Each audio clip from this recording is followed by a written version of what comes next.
झालेली आहे। पोलिसांनी जी मदत केली नाही त्या पोलिसांवरती पण कारवाई झाली, परंतु आमची अशी मागणी आहे की ज्या आरोपी आहे, अक्षय शिंदे नावाचा जो मुलगा आहे, त्या मुलाला ती दादा म्हणून ती धक्का मारत होती।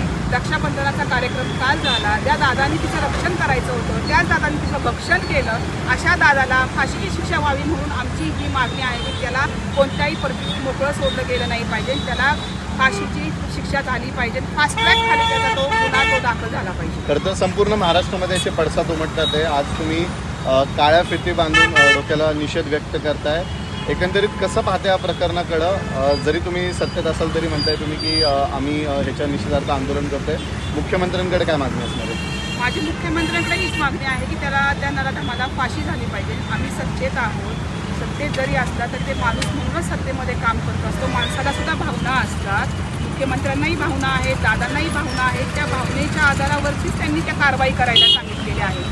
म्हणजे कोणत्याही ठिकाणी जाऊन राजकारण करू नये किंवा मुख्यमंत्री म्हणत नाही की घटना करा किंवा तिथे जाऊन ते आंदोलन करा, तिथे ही घटना करा, असं कोणताही मुख्यमंत्री असला, कोणत्याही पक्षाचा असला तरी तो सांगत नाही। लोकांनी त्याचा औचाबाऊ करू नये असं मला वाटतं, परंतु ह्या घटनेचे निषेध अख्ख्या महाराष्ट्रभर पसरलेले आहे आणि एक मी महिला म्हणून ज्या मुलीवरती, छोट्या मुलीवरती जे अत्याचार झाले त्याच्या निषेधार्थ आम्ही सगळ्या पिंपरी चिंचवडच्या महिला म्हणून आम्ही इथे निषेध आंदोलन केलं।